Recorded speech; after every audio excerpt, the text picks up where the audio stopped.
ফক্কর আলী। ইয়ে স্যার, আমার নাম ফক্কর আলী না, সিরিক মোহাম্মদ ফজর আলী।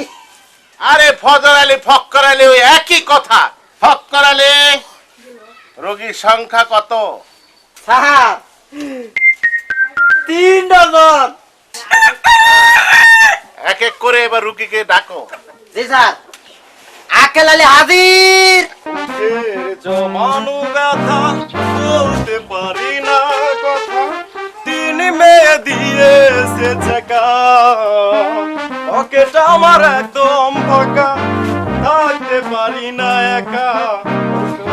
ডাক্তার বেটা, ও বেটা, ও বেটা, ওষুধ কোথায়? স্যার ওরে ভীমরতিতে ধরেছে। তোকে আর ডাক্তারি করতে হবে না, যা বোঝার আমি বুঝবো। আমি বুঝতে পেরেছি ওনার আমাশা রোগ হয়েছে।